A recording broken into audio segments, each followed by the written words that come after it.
দিনের মতো শুরু করছি চ্যানেল ভিশন আয়োজিত আপনাদের প্রিয় অনুষ্ঠান আজকের ভাবনা। আপনারা জানেন দীর্ঘ 4 বছর অতিক্রম করে আজকের ভাবনা এগিয়ে চলেছে। আপনারা জানেন পশ্চিমবঙ্গের সাংস্কৃতিক অবক্ষয় এবং সাংস্কৃতিক প্রেক্ষাপটে সাংস্কৃতিক মানোন্নয়ন এবং সুস্থ সংস্কৃতির প্রচার ও প্রসারে চ্যানেল ভিশন আয়োজিত আজকের ভাবনা অবশ্যই একটা নতুন পথের দিশারি। এবং আপনারা জানেন যে আমাদের অনুষ্ঠান শুধু বিভিন্ন বিষয়ের হয়, শুধু গান নয়, শুধু কবিতা নয়, নানান আলোচনা, নানান বিষয় ভিত্তিক বিষয় চলে আসে, বিভিন্ন বিষয়ের ওপর অনুষ্ঠান দাঁড়িয়ে আছে।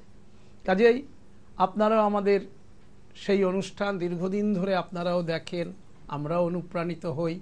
আর আজকে প্রথমেই আমরা যে শিল্পীর সঙ্গে আগে আপনাদের পরিচয় করিয়ে দিই, আর তার আগেও বলে দিই আজকের অনুষ্ঠান সম্পূর্ণ বাংলা গানের এবং স্বর্ণযুগের বাংলা গানের। আজকাল বহু শিল্পীরাই দেখবেন স্বর্ণযুগের বাংলা গানকে খুব সুন্দরভাবে সেই ধারাটাকে অক্ষুণ্ণ রেখেছেন। সেই ধারারই একজন শিল্পী, দীর্ঘদিন ধরে সঙ্গীত মহলে পরিচিত।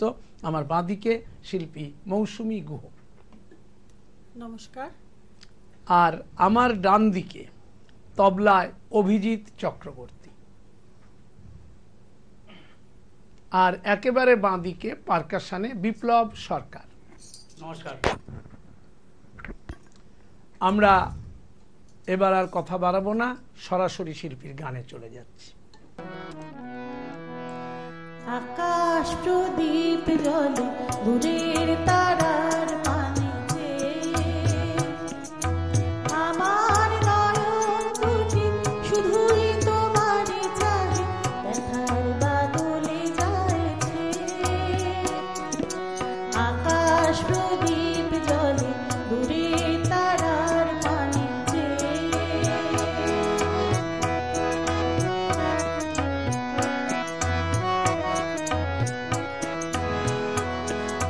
বৈকালে আঁধিয়ার রাত্রি, আমি চলি দিশাহীন পথে। বৈকালে আঁধিয়ার রাত্রি, আমি চলি দিশাহীন পথে। দূর জানার পারে আকুল আশার খেয়াবে, আমার নয়ন দুটি শুধুই তোমারে চাহে, ব্যথার বাদলে যাচ্ছে। আকাশ প্রদীপ জ্বলে দূরের তারার পানে,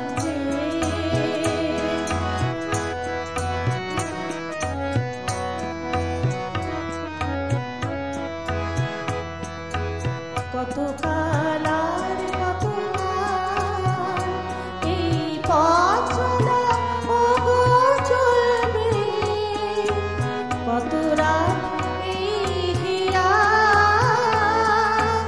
আকাশ প্রদীপ জ্বলবে। কোনো রাতে মনে কি গো করবে, ব্যথা হয়ে আঁখি জল ঝরবে। কোনো রাতে মনে কি গো করবে, ব্যথা হয়ে আঁখি জল ঝরবে। বাতাস আকুল হবে তোমার এই শ্বাসটুকু পেয়ে, আমার নয়ন দুটি শুধুই তোমারে চাহে, ব্যথার বাদলে যাচ্ছে। আকাশ প্রদীপ জ্বলে দূরের তারার পানে, আমার নয়ন দুটি শুধুই তোমারে চাহে, ব্যথার বাদলে যাচ্ছে। আকাশ প্রদীপ জ্বলে দূরের তারার পানে। বাহ! প্রথম গানটি গেয়ে শিল্পী নিশ্চয়ই পর্দার ওপারে যারা আছেন তাদেরও মন ভরিয়ে দিয়েছেন। স্বর্ণযুগের একটি বিখ্যাত গান। আমরা শিল্পীর কণ্ঠে, শিল্পী মৌসুমী গুহর কণ্ঠে পরবর্তী গানে চলে যাচ্ছি। এমন একটি ছিল খুঁজে পেলাম না, যাতে মুক্ত আছে এমন কোন মানুষ খুঁজে পেলাম না, যার মন আছে এমন একটি ছিল খুঁজে পেলাম না, যাতে মুক্ত আছে এমন কোন মানুষ খুঁজে পেলাম না, যার মন আছে এমন একটি ছিল খুঁজে পেলাম না, যাতে মুক্ত আছে।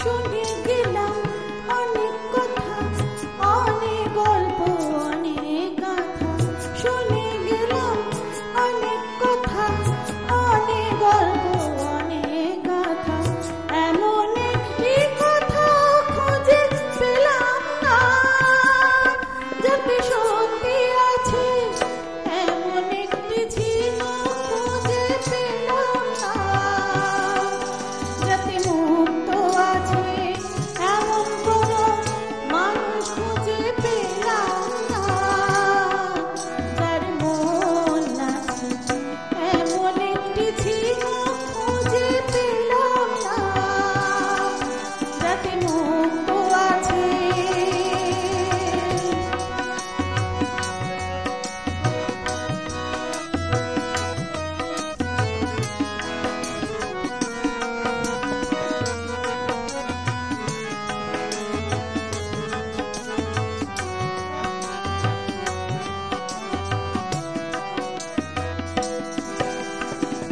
পথে শুধু পথ হারালাম, নিরুদ্দেশে গেলাম না, ভালোবাসা অনেক পেলাম, ভালোবাসা পেলাম না, পথে শুধু পথ হারালাম, নিরুদ্দেশে গেলাম না, ভালোবাসা অনেক পেলাম, ভালোবাসা পেলাম না, স্বপ্ন অনেক গেলাম দেখে, রোদ বৃষ্টি নামলো চোখে, স্বপ্ন অনেক গেলাম দেখে, রোদ বৃষ্টি নামলো চোখে, এমন একটি ভাষা খুঁজে পেলাম না, যার অন্ত আছে এমন একটি ছিল খুঁজে পেলাম না, যাতে মুক্ত আছে এমন কোন মানুষ খুঁজে পেলাম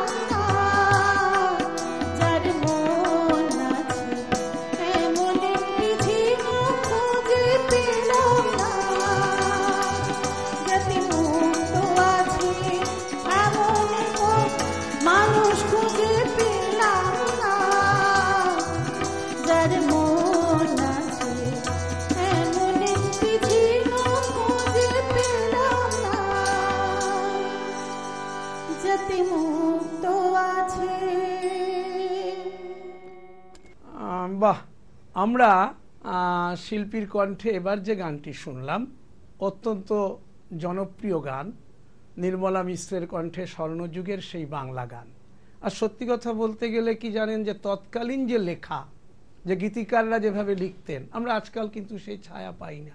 কোথাও বোধহয় যুগের একটা পরিবর্তন, সেখানে আমাদের যে গানের কথা ভেসে আসে অনেক সময় আমাদের একটু তার সঙ্গে মানিয়ে নিতে হয়তো কষ্ট হয়। তবে যাই হোক, আর কোনো একটি অনুষ্ঠানে আমি এক সময় বলতে গিয়ে কোনো একটি কবিতার কটি লাইন বলেছিলাম, তো তখন একজন আমার কাছে দাবি করেছিলেন লেখাটি তার, এবং আরও জায়গায় আমি ও লিখছে, আমি জানি না লেখাটি যে কার, আমি আজ পর্যন্ত নিশ্চিন্ত হতে পারিনি। কিন্তু লাইনগুলো ঠিক এরকম: মায়ের ইচ্ছে ইঞ্জিনিয়ার, বাবার ইচ্ছে ডাক্তারি, জেঠুর ইচ্ছে উকিল হব, কাকার ইচ্ছে মাস্টারি, ইচ্ছেগুলোই কেমন যেন শুনেই আমি থ, কেউ আমাকে বলল না খোকা মানুষ হ। অর্থাৎ এই যে এমন একটি মানুষ খুঁজে পেলাম না যার মন আছে, এটা কোথার থেকে পাওয়া যাবে? আমাদের সঠিক শিক্ষা। আমি সবসময় একটা কথা বলি, শিক্ষা সংস্কৃতির মেলবন্ধনই আমাদের চলাচল। রবীন্দ্রনাথ বলতেন কোমল হীরের টুকরোকে বলে বিদ্যে, তার থেকে যে জ্যোতি ঠিকরে বেরোয় সেটাই কালচার। আর আজকের ভাবনার এটাই সম্পদ, যার জন্য আমরা আজকের ভাবনা দেখবেন যে কোনো শিল্পী আনতে গেলে তার যোগ্যতা, মান, তার সঠিক পরিবেশন সমস্ত বিচার বিবেচনা করে একটি অভিযোগ এলেও আমরা সেই শিল্পীকে দ্বিতীয় দিন জায়গা দেই না। কাজেই আপনারা জানেন আমরা এটা আমাদের দাম্ভিকতা বলতে পারেন, আমাদের চলাচলের পথ বলতে পারেন।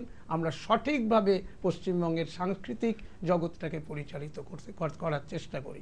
অন্য চ্যানেল কে কি করে আমাদের ভাবার বিষয় নয়। আমরা শিল্পীর পরবর্তী গানে যাচ্ছি।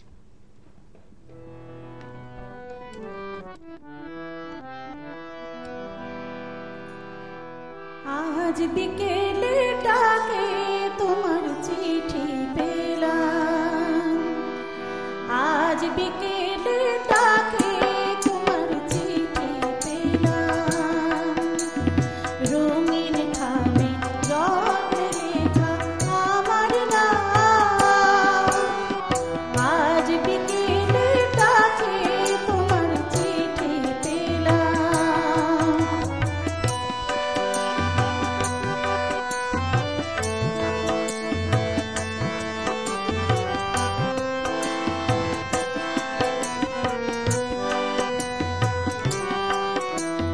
বসেছিলাম একা ছাতিম বনে, রচিত শান্তিনিকেতনে, বসেছিলাম একা ছাতিম বনে, রচিত শান্তিনিকেতনে, তোমার চিঠির ছোট্ট পাখি হয়ে উড়ে এসে বলল আমি এই তো এলাম, আজ বিকেলে ডাকে তোমার চিঠি পেলাম, রঙিন খামে যত্নে লেখা আমার নাম, আজ বিকেলে ডাকে তোমার চিঠি পেলাম।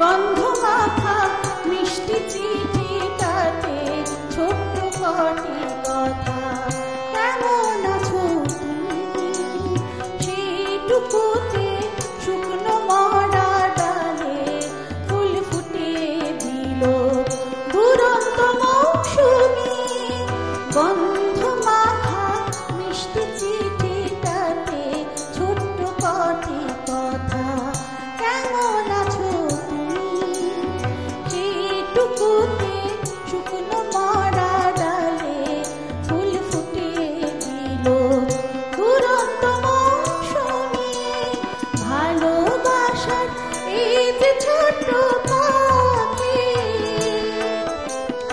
আনলো দরে খুশির রাঙা রাখি, ভালোবাসার এই যে ছোট্ট পাখি আনলো দরে খুশির রাঙা রাখি, আমার মনের গন্ধে বেঁধে তাকে সুখের গানে আপনাকে আজ ভাসিয়ে দিলাম, আজ বিকেলে ডাকে তোমার চিঠি পেলাম, রঙিন খামে যত্নে লেখা আমার নাম, আজ বিকেলে ডাকে তোমার চিঠি পেলাম, আজ বিকেলে ডাকে তোমার চিঠি পেলাম, আজ বিকেলে ডাকে তোমার চিঠি পেলাম। অনবদ্য পরিবেশনা, বনশ্রী সেনগুপ্তের গাওয়া অত্যন্ত জনপ্রিয় গান আর একটা কথা কি দেখুন, এই যে গানের কথাগুলো দেখুন, আজ বিকেলের ডাকে তোমার চিঠি পেলাম। তো এই যে বিকেলের ডাক, এটা বোধহয় আমরা অনেকদিন ভুলে গেছি, কারণ ইদানিংকালে ফেসবুক নামক যন্ত্রের যে আবিষ্কার মানুষকে সেটার মধ্যে বুঁদ করে রেখেছে। আরেকটা বিষয় কি, মানুষ যেন কোথাও মানবিকতাও হারিয়ে ফেলছে। অনেক ক্ষেত্রেই দেখা যায় কোনো কিছু ভালোভাবে খাচ্ছে, সে খাওয়াটাও ফেসবুকে পোস্ট হয়ে যাচ্ছে, অথচ একটা শিল্পীর যে মূল দায়িত্ব যে সমাজের প্রতিটি মানুষ যাতে ভালো থাকে, তারও যাতে খাওয়া পড়া দুবেলা অন্যের সংস্থান হয়, অথচ তাকেই হয়তো ফেসবুকে পাঠানো হচ্ছে, দেখো আমি এত এত খাচ্ছি। আবার দেখা যায় দেশের যখন কোনো বড় বড় সভা মিটিং এমন কিছু হচ্ছে, বড় বড় নেতৃত্ব বসছেন, খাওয়ার লিস্ট খবরের কাগজ বার করতে শুরু করেছে। যাকে সেটা ছেড়ে দিই, খবরের কাগজে আমি ঢুকছি না, কিন্তু এই যে ফেসবুক নামক যন্ত্র, আমাদের কিন্তু শিল্পীদের একটা দায়বদ্ধতা থেকে সামাজিক, শুধু গান বাজনা নয়, সঙ্গে সমাজটাকে সুন্দর করা। গানটা কিন্তু মানুষের মনকে, হৃদয়কে আরো প্রসারিত করার জন্য, ফেসবুকে খাবারের ছবি দেখানোর জন্য নয়। সে ডাকের দিনগুলোই বোধহয় সেই জন্য মনে হয় অনেক ভালো ছিল। যাই হোক, আমরা শিল্পীর কণ্ঠে পরবর্তী গানে যাচ্ছি। মাধবী মধুপে হলো মিতালি, এই বুঝি জীবনে মধু গীতালি। মাধবী মধুপে হলো মিতালি, এই বুঝি জীবনে মধু গীতালি। জলে দেখি জোনাকি, মনে হলো আনমনাকি। মাধবী মধুপে হলো মিতালি, এই বুঝি জীবনে মধু গীতালি।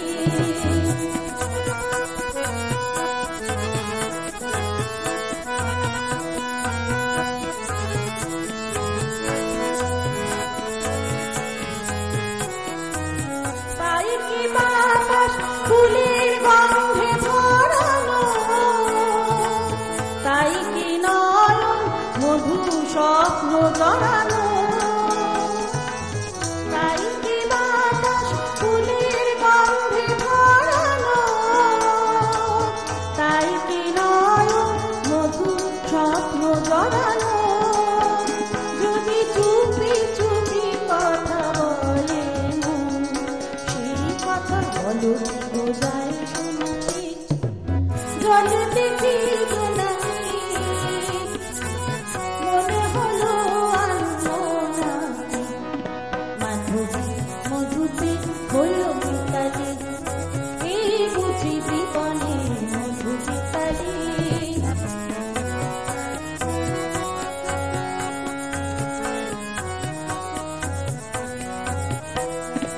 এই যে এত আলো হাসি, কখনো আগে জাগিনি, নিজের তো আর কোনোদিন এমন করে ভালো লাগেনি।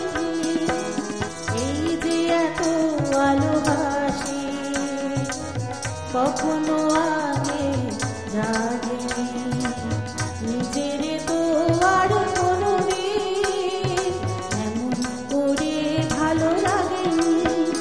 ওগো পরাণের কবি মন, আজ হাতে বাঁশি তুলে গাও, উৎসব এলো সুরে সুরে দাও ভরে দাও। ওগো পরাণের কবি মন, আজ হাতে বাঁশি তুলে গাও, উৎসব এলো সুরে সুরে দাও ভরে দাও। আজ চোখে চোখেছে সারা রাত, হবে শুধু আকাশের তারা গোলাপি। জলে দেখি জোনাকি, মনে হলো আনমনাকি। মাধবী মধুপে হলো মিতালি, এই বুঝি জীবনে মধু গীতালি। জলে দেখি জোনাকি, মনে হলো আনমনাকি। মাধবী মধুপে হলো মিতালি, এই বুঝি জীবনে মধু গীতালি। মাধবী মধুপে হলো মিতালি, এই বুঝি জীবনে মধু গীতালি। শিল্পী মৌসুমী গুহ সকাল থেকেই আজকের ভাবনাকে আজকে জমজমাট করে রেখেছে, একথা অস্বীকার করার কোনো জায়গা নেই। আমরা শিল্পীর পরবর্তী গানে চলে যাচ্ছি।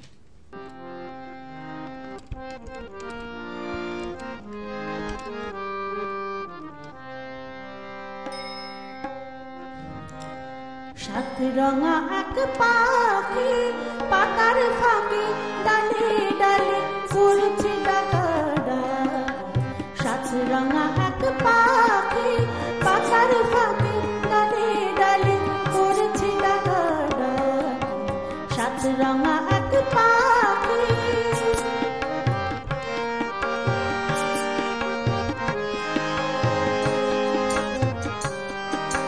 কোন দেশে পেয়েছিল ফাগুন এনে দিল, কোন দেশে পেয়েছিল ফাগুন এনে দিল।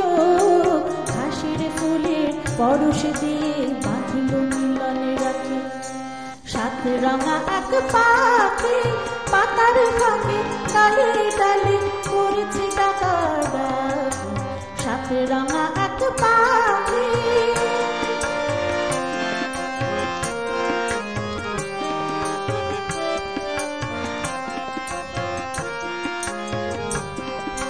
সবুজ নীল বন রঙিন হলো মন, লাল নীল তার জবা হলুদ নীল চাঁপা। সবুজ নীল বন রঙিন হলো মন, লাল নীল তার জবা হলুদ নীল চাঁপা। আর যা ছিল ছড়িয়ে দিল মুখর হলো সব। রাখাল ছেলে এলো ফুলের খবর পেল, রাখাল ছেলে এলো ফুলের খবর পেল। বাতাসে তার গন্ধ নিয়ে বুঝলো দুটি আঁখি।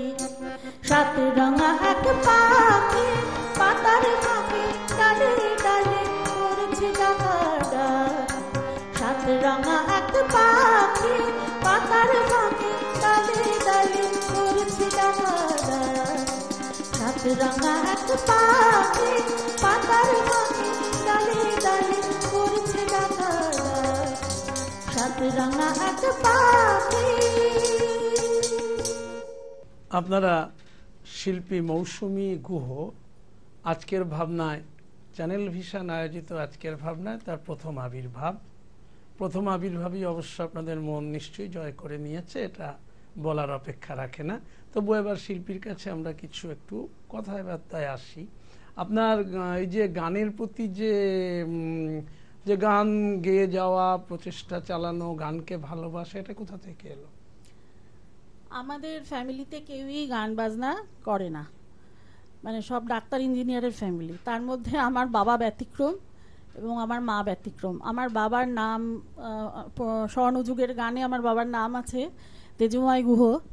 বাবার লেখা গান মান্না দে অনেকেই গেয়েছেন, তো স্বর্ণযুগের গানে মান্না দের এতেও আছে ওনার গান। তো সেই হিসেবে আমি গানটা পেয়েছি ছোটোবেলার থেকেই, এবং গানের প্রতি ছোটোবেলার থেকেই একটা ভালোবাসা, এবং ভীষণভাবেই গান বাজনা ভালোবাসি। কিন্তু আমি মোটামুটি গান শেখা শুরু করি ক্লাস 8-9 থেকে, মানে গুরুর কাছে আর কি। তো ওরকমভাবে শুরু করি। তারপরে যখন ক্লাস 11-এ পড়ি, সেই সময় থেকে আমি মিউজিক নিয়ে পড়াশুনো করি। 11 থেকে তারপর বিএ পাশ করে তারপর আমি রবীন্দ্রভারতীর থেকে মিউজিক নিয়ে আমি এমএ পাশ করি। আচ্ছা, তো এইটা যেমন ধরুন তাহলে অন্তঃসলীলা ফল্গু বলা যেতে পারে, অর্থাৎ গান বাজনাটা পারিবারিক প্রেক্ষাপট এবং কিছুটা জিনগত এবং বাবা মায়ের মধ্যে থাকায় তার একটা রেখা পড়েছে। আচ্ছা, এবার প্রশ্ন যেটা আমার আসছে সেটা হলো যে আপনার বাবা এত সুন্দর গান লিখতেন, তো সেক্ষেত্রে এই যে আমি কিন্তু আপনাকে নিরাশ করছি না, স্বর্ণযুগের গান অনেকেই গাইছেন, কিন্তু স্বর্ণযুগের গানের কিছু মনে করবেন না, এখানে খোলামেলা কথা, যে স্বর্ণযুগের গান অনেক ক্ষেত্রেই তাদেরকে বলা হয় কপি সিঙ্গার। হ্যাঁ, তা সেক্ষেত্রে বাবা যেখানে গান লিখতেন, আপনি কি নিজে লিখে নিজে সুর দিয়ে এমন কিছু করার চেষ্টা করছেন? না, আমি আমার বাবার মতন হতে পারিনি। আমি গান করতে পারি, কিন্তু বাবার মতো সেই লেখার ক্ষমতা আমার নেই। বাবা যেরকম ঠিক আছে, বুঝতে পেরেছি। আর পাশাপাশি গানের যে অন্যান্য শাখা, ধরুন রবীন্দ্রসঙ্গীত বা নজরুল গীতি বা অন্যান্য যা কিছু, সেগুলো কি কখনো গান হ্যাঁ, আমি গেয়ে থাকেন? পুরবী দত্তের কাছ থেকে আমি নজরুল গীতি শিক্ষা করেছি, এবং আমার ক্লাসিক্যাল আমি পণ্ডিত দেবীরঞ্জন বন্দ্যোপাধ্যায়ের কাছ থেকে আমি শিক্ষা গ্রহণ করেছি। হ্যাঁ, এবং রবীন্দ্রভারতীতে তো জানেন বিভিন্ন সমস্ত লেজেন্ডরা তারা গান শেখাতেন, তাদের সংস্পর্শে। ঠিক আছে, সেটা দর্শকরাও, আমাদের দর্শকরাও খুব রুচিবোধ সম্পন্ন, তারাও জানে, সেটা আমি যাচ্ছি না। এবার যে বিষয়টায় যাচ্ছি, যে আপনি একটু আগে বলেছেন আমি রবীন্দ্রভারতী থেকে এই ডিগ্রি বা এখান থেকে, আপনি কি মনে করেন যে ডিগ্রি পাওয়াটাই গান বাজনার কাছে এটা বড়, না আমি প্র্যাকটিক্যাল ফিল্ডে কি করছি এটা বড়? না, ডিগ্রি পাওয়াটা আমার কাছে, দেখুন সেটা গান বাজনা নিয়ে, গান বাজনাটা ভালোবাসি বলে হয়তো পরবর্তীকালে পড়াশোনা করেছি, কিন্তু অনেকেই তো আছেন যারা অন্যান্য সাবজেক্ট নিয়ে লেখাপড়া করেছেন কিন্তু গানটাকে ভীষণভাবে ভালোবাসেন, তারা সেরকম ভাবে গান চালিয়ে গেছেন এবং নামও করেছেন।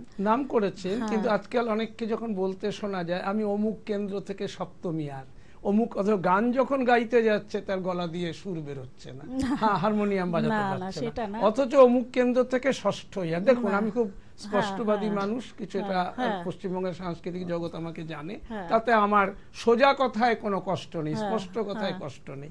সুতরাং এই যে বলে অনেকে মানে অহংকার প্রকাশ করে থাকে, অথচ গান গাইতে গেলে দেখা যাচ্ছে আরে বাবা এই আবার কিসের সপ্তম বর্ষ, এই কিসের ষষ্ঠ বর্ষ।